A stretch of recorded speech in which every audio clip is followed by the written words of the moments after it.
Do you ever wonder if things are moving just a little too fast? I think that's what might be happening with all of the events that have been surrounding the Charlie Kirk assassination. And to be sure, that was just a horrible event for the nation. It's just a sign of where we've allowed things to progress to, a sign of the vitriol and hatred that we're storing up in our hearts, and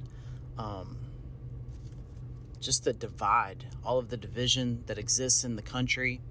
And it's sort of like you could just sit back and watch and think this is going to happen sooner or later. It's just a matter of who is it going to be. But the events surrounding that sped by. I don't know. It just something doesn't seem right. Something doesn't feel right about it. I mean, it definitely was a tragedy. I think we still need to wait on all of these details that are coming out, because, there were at least 2 people that were detained and questioned about whether or not they were the shooter, until they finally landed on a 3rd. And some of the things surrounding that day are not adding up exactly right.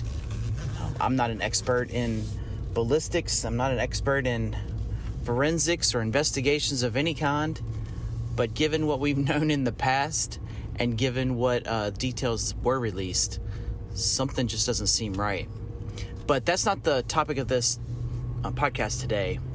It'll be brief, but I don't want to talk about that because it's not really an area of expertise for me. I'm not really versed on all of those things. But one thing that I do want to talk about is a blog post that I wrote several years ago, and I've written at least 2 on this subject. But if I had to go back and search, there's probably been a number of ones that have referenced those 2 posts too.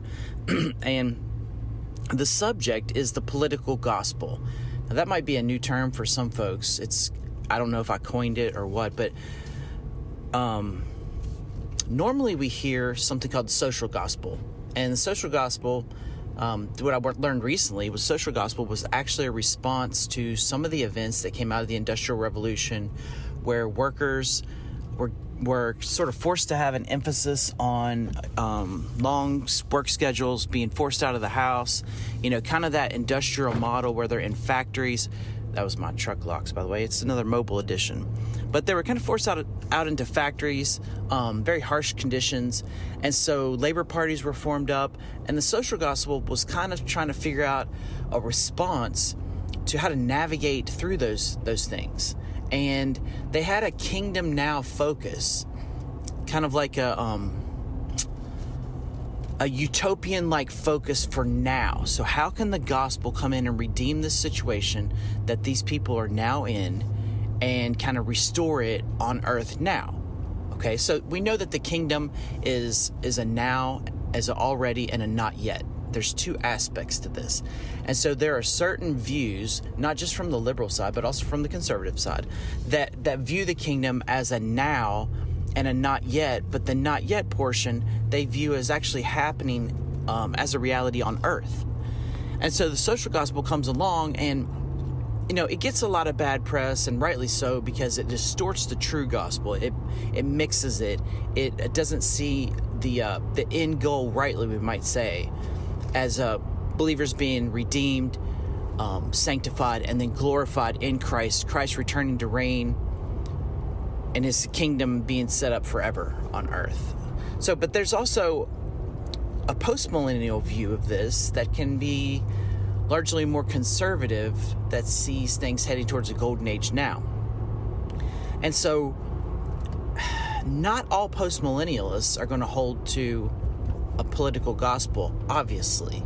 But a lot of those who hold to a political gospel, we might even say most of those, are going to view things or tend towards a postmillennialism. And that's, again, it's related. It's kind of a different side of the same coin, where you almost have a utopian type situation that you're aiming for on earth, and Christ's kingdom essentially spreading to dominate the earth, to rule and reign on the earth, and believers being exalted to high positions, etc.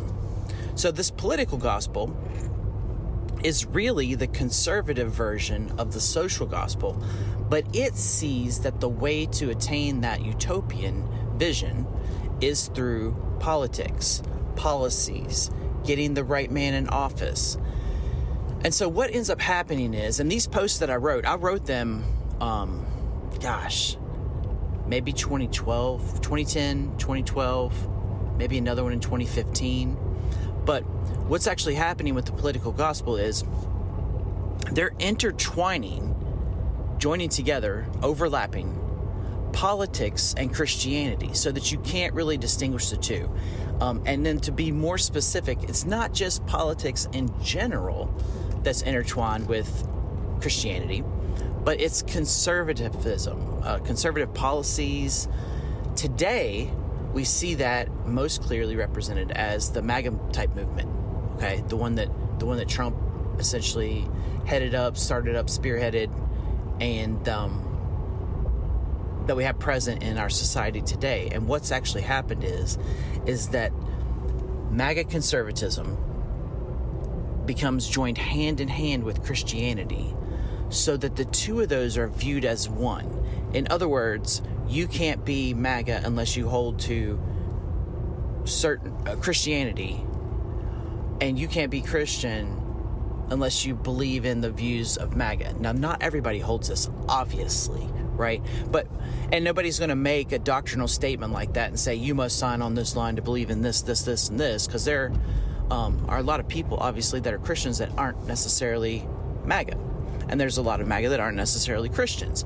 But what I'm talking about is how closely related, how closely associated those two are. And this isn't new. This isn't a new phenomenon. In Mark Knoll's book,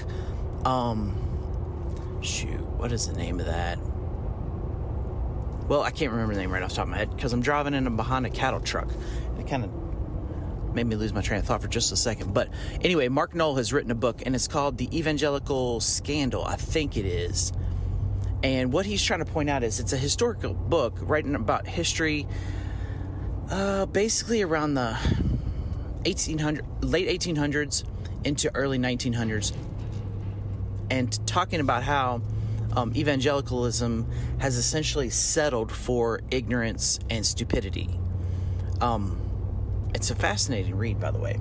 Evangelical Scandal of the Mind. That's the actual name of it, I do believe. So anyway, what he does is he goes back and he traces out how this all kind of started. Now, there's a number of different factors. He does a great job of pointing all these out and linking them together. But it kind of started by joining together politics and Christianity, politics and religion, so that the two became indistinguished back then, back in the late 1800s. And we might even make an argument even really back to the 1700s, as the country was founded and established. So it's not something new. It's something that actually has been the fabric and foundation of this country from its inception, is that politics, especially of the conservative variety, have been joined to Christianity, and it's oftentimes difficult to see those lines clearly. And you might be thinking, well, what's wrong with that? Conservatism is a party that stands up for traditional marriage. It stands up for anti-abortion. It stands up for all of these great values. Well, that's true to an extent. But the problem is that when you identify the gospel as being part and parcel of those points. So one of the problems with this political gospel that we've been talking about here is that it blurs the line between a gospel that's wrapped up in politics and the one true gospel. And let me help unpack what that means. So in one of these posts that I'm referencing, of which I think I've written on this maybe a total of 4 times. Maybe one was 2010, and I think I even wrote one, latest one, December 2024-ish, somewhere around there, about the devil's divided kingdom, which is how he doesn't operate the way we often think that he operates. He's willing to sacrifice one area of his influence to gain a larger area. And so sometimes you might see actual evil versus evil, and you can't reframe that in terms of evil versus good because both sides are wrong. Perhaps a point to keep in mind. But anyway, in one of the posts I've got titled 3 False Gospels, and identify those 3 false gospels as: 1, the social gospel, which I've talked about before. I recently learned that was a reaction, perhaps even an overreaction or a misreaction to the Industrial Revolution. And then the prosperity gospel, that's popular in our day, where we've got the televangelists who are constantly telling us just to name it, claim it, and it'll be ours. Both of those are false gospels. Both of those begin with a false premise, label itself as a gospel, and lead to a false, dangerous conclusion. And then the third one that I mentioned in that post was the political gospel, because just as the social gospel would see, what would you say, an equality of outcomes, maybe, a redistribution and equality of outcomes, a utopia here on earth as part of their gospel. And just like the gospel of prosperity would say, hey, as a result of Christ's work on the cross, the devil's hands have been bound and you can have all of this material blessing that you want. All you have to do is just claim it or manifest it, or just make it yours, and that will be evidence of God's hand of blessing upon you. Just like those two, the political gospel sees the avenue, the avenue for prosperity, we might say, although it's not looking for necessarily for financial prosperity, though it could, but it's looking for this utopia. It's looking for an avenue or opportunity for Christ's reign, kingdom reign, we might say, to increase through the avenue of politics. And so that's why it gets distorted. Jesus never said, vote for a certain elected leader and this will be the way that my kingdom spreads on earth. I'm sorry, that's just not biblical. It's not scriptural. He never said that. And the fact that you see Jesus never once does he say, you know what, I was born under this Herod regime, and we've got to come in and we've got to overthrow Herod. We've got to set up a new king. In fact, you know what? I'll be king. I'll set myself up as king of the Jews in this earthly reign. I'll be under Rome for a little bit, and then we'll overtake Rome and we'll reestablish the glory of Israel. He never said that. But you know what? The people thought that he did. The people thought that he was making that claim. In fact, that's one of the key reasons that he was killed, was because they were accusing him of an insurrection. They were accusing him of attempting to overthrow the established government of that time and set up a new government, one that would lead to this prosperous golden age. That's just the facts. And he says, my kingdom's not of this world. Yes, he calls out Herod and calls him an old fox, a viper, etc. Because he was. Wicked family. And that Herod that he's talking about in his adult days is different than the one that put all of the babies to death under the age of 2 at Jesus' birth. But he doesn't come in and go, yeah, you know what? Herod's killed babies, so we're going to overthrow this government, set up a new government, because that's how things get done around here. No. I don't even know that you ever see Jesus talking about earthly governments at all. So we really, really, really got to be careful with this concept of a political gospel that intertwines and wraps itself around, indeed strangulates the real one true gospel. So what happens is, so you've got this political gospel idea that I kind of laid out here for you. But what ends up happening is, okay, you have people who are, so let me back up just before I head down that path. Just like the social gospel and just like the gospel of prosperity either appeal to people or turn people off because they're false representations of the true gospel. Just like that happens. So for example, let's take an unbeliever, right? An unbeliever who maybe they're not very well off. Maybe they're poor. Maybe they're, whatever the case may be. And they're seeing Kenneth Copeland on TV just preaching this gospel of prosperity. Copeland's got his own private jet with his little wicked demon eyes. When someone questions about why he has a jet, you can look this up on YouTube. The lady that interviewed him was, I believe, ended up being a sports sideline reporter for a little bit, but she interviews him in an airport hangar about his multi-million dollar jet, and those are demon eyes. But anyway, he's a multi-million-dollar false prophet, false preacher. And so this poor person's looking at them and going, you know what? This dude up here is saying, name it, claim it, attaching Jesus' name to financial prosperity, and I don't want to have anything to do with it. And it creates a stumbling block. It's just facts. It creates a stumbling block for the one true gospel for this person. Now, obviously, God in his sovereignty, God in his electing sovereignty, God in his Holy Spirit omnipotence and power can save anyone and will save all those who are his. It's not a gospel that impedes his hand, but it does create an obstacle in the mind of that person. Just like the prosperity gospel does, so too does the social gospel, right? Like this gospel of equality. Well, that's, nowadays the social gospel would essentially be most closely related to kind of this woke ideology. So there's a lot of worldly concepts that are closely related to these false gospels. In other words, the devil likes to have it be obvious as far as like woke ideology, but then also a little bit more subtle as far as the social gospel. Well, the same thing happens with the political gospel, okay? So what it does is it creates an obstacle in the mind of the person who hears or sees this. So if you have a person who's adamantly opposed to MAGA, to Donald Trump, hates him, hates his policies, thinks he's extremely wicked and greedy, all the policies are leading us to a totalitarian state, an authoritarian state, and just adamantly opposed to him. When you have a gospel message that's presented on the same platform, on equal standing as a MAGA pro-Trump message, you've automatically set up a stumbling block, a barricade in the mind of the person who hears you.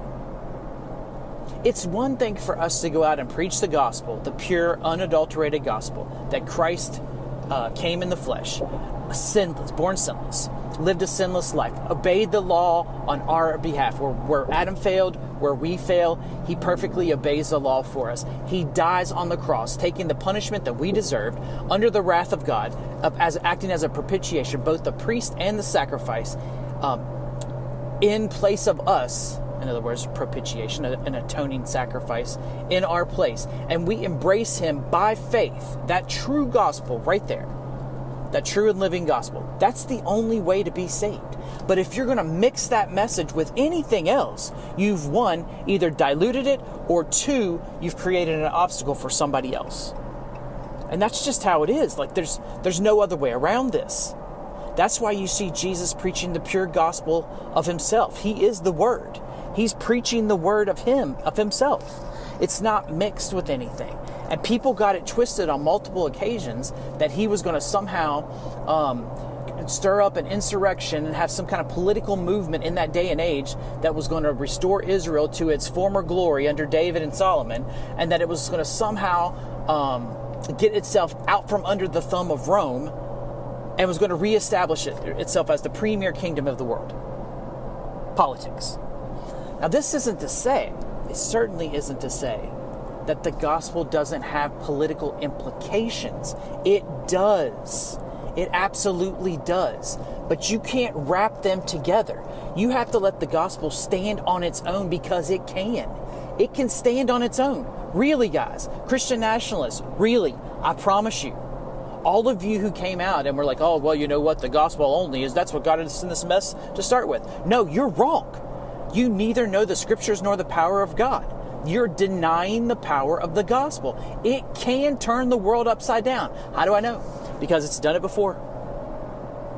It's done it before with uneducated, untrained, unequipped, and unqualified, all with respect to humanity, fishermen, who were divinely empowered by the Holy Spirit with nothing but the gospel of Christ and a little mustard seed of faith. And they turned the whole entire world, i.e. the Roman Empire, on its head. So don't tell me, Joel Weber, don't tell me Stephen Wolfe, don't tell me William Wolfe, don't tell me Doug Wilson. It's the gospel. And unfortunately, to bring this back around to where we started, unfortunately, while I don't know the salvific condition of Charlie Kirk, like I said, I do not know. I don't know. I haven't listened to really anything that he said other than clips. It just didn't really appeal to me. I don't know.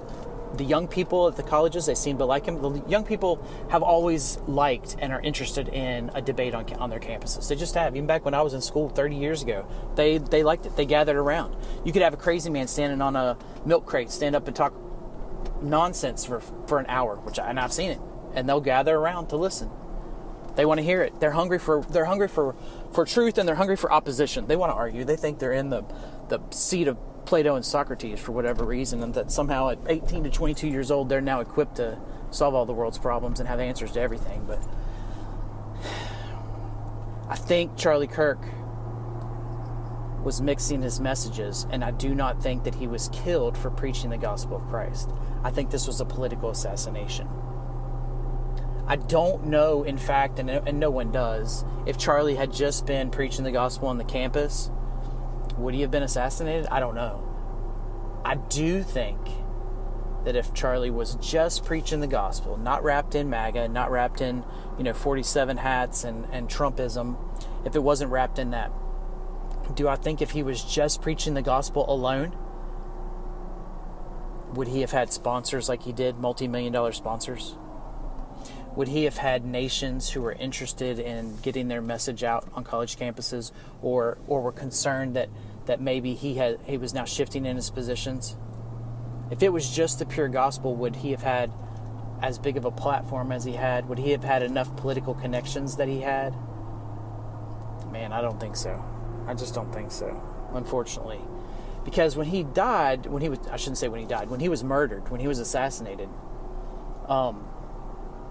the Vice President of the United States, by all accounts, a practicing Catholic who is married to a woman of Hebrew faith. I'm sorry, Hebrew. What am I saying? Hindu faith. Apologize for that. A woman of Hindu faith stepped in and did his show. And then yesterday's show, which would be Wednesday's show, was done by Glenn Beck, a practicing Mormon. So if this was all about the gospel, they would not have had those two step in to fill his shoes. And that's what I'm talking about. We've got this mixed gospel, this mixed political gospel. I'm not saying that Charlie Kirk was a false teacher in any way. I'm not saying that he was unfaithful. I don't know enough about him to know. I do not know.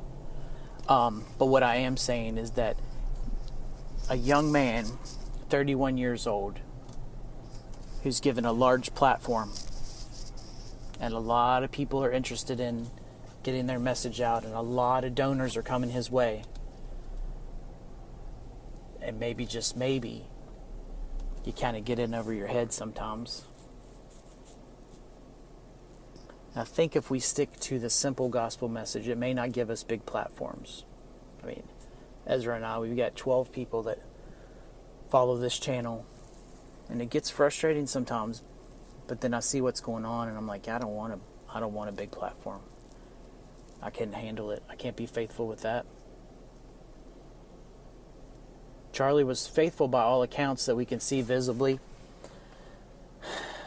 but I really think he needed somebody to come along and say, you know what, you can't preach a mixed gospel. You can't preach a political gospel.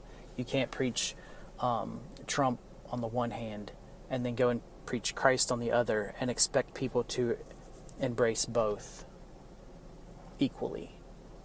It's just not. Now, what should we do then? So how would we handle this? How would we handle this faithfully then? Well, you just preach Christ crucified. I desired to know nothing among you but Christ and Him crucified. You preach that, unadulterated. And then because you're preaching Christ, people will naturally fall into political order. They'll naturally fall into, or they'll fall into a place where they go, you know what?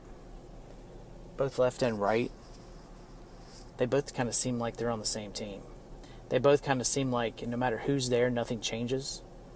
And oddly enough, despite idle threats and promises and threats of imprisonment and all of these things, all that really happens is we're pushed for greater division than where we were the year before. And that's what they're doing, really. They want this battlefield between people. And if they can't get it between white and black, and if they can't get it between Jew and non-Jew, and if they can't get it between United States and Ukraine/Russia, they're going to get it between left and right. They are. Now here's a test for you as I wrap this up. Take a look around at all of the responses to Charlie Kirk's assassination. From the president to the vice president to Glenn Beck to all of these talking heads to the dozens of influencers on social media that you guys know they get paid, right? You guys know that they all have message boards together where they're told what messages to put out. You guys know they're funded by other countries too, right? Like, so it's all a big kind of scam in the social media world. But take a look at what they're saying, okay? And here's what I want you to do. I want you to see and ask yourself, is anybody saying the message of Jesus where he says, "But I tell you, love your enemies and bless those who persecute you"? Is anybody saying that? Because I don't think anybody has. Not that I've heard. I think every single person is saying we can no longer get along with these people. This is the last straw. This is it. Kind of the last straw before they, something happens and it sets off some sort of political war, or political civil war. But they're all saying, you can't compromise. You can't talk to these people. You can't. The left is just terrible. They're demon-filled. And, by calling people demon-filled and calling themselves inherently righteous, the lines are drawn in the wrong place. Because where the lines are actually drawn is between those who have faith in Christ and those who don't. The seed of the serpent versus the seed of the woman. And while we don't know which line or which side someone is on in this world, we're called to preach the gospel indiscriminately. And I just have not seen anybody that says, love your enemies, which would fall under the second greatest commandment, to love your neighbor as yourself, which falls under the first great commandment, to love the Lord your God with all your heart, your mind, your soul, and the gospel of Mark adds, with all your strength. So take a look around you. Be sure that you have scriptural lenses on when you're responding to this.